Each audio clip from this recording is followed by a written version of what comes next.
అంటే ఇది కూడా కరెక్ట్ కాదు. ఇప్పుడు నేను తమిళనాడులో పోయి క్యాంపెయిన్ చేసి వచ్చా. తమిళనాడుకు శివకుమార్ కూడా వచ్చాడు. ఆల్ ఇండియా లీడర్సే కాకుండా అందరూ వచ్చారు.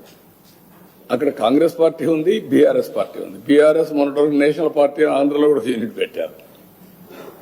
ఎందుకు మాట్లాడతారో నాకైతే అర్థం కావడం లేదు. వీళ్ళు కరెక్ట్ కాదు. ఏదైనా సరే కొన్ని ప్రజాస్వామ్యంలో అమెరికాలో తెలుగు వాళ్ళు సెనేటర్స్ అవుతున్నారు, ప్రపంచం అన్ని దేశాల్లో అవుతున్నారు, ఒక అమెరికాలో కాదు. ఎవడైతే బెటర్ సర్వీస్ చేస్తారో వాళ్ళు ఆటోమేటిక్గా అవుతున్నారు. ఆస్ట్రేలియాలో అవుతున్నారు, యూరోప్లో అవుతున్నారు, అక్కడుండే రాజ్యాంగ ప్రకారం లండన్లో అవుతున్నారు. కాబట్టి ఇలాంటివి చేయడం కరెక్ట్ కాదు, అది మంచి విధానం కాదు. పోటీ పడవలసింది ప్రజా చైతన్యంలో పోటీ పడాలి, ప్రజలకు మెరుగైన సేవలు అందించాలి, వాళ్ళని ఎంపవర్ చేయాలి. ఇలాంటివి మాట్లాడి లేనిపోని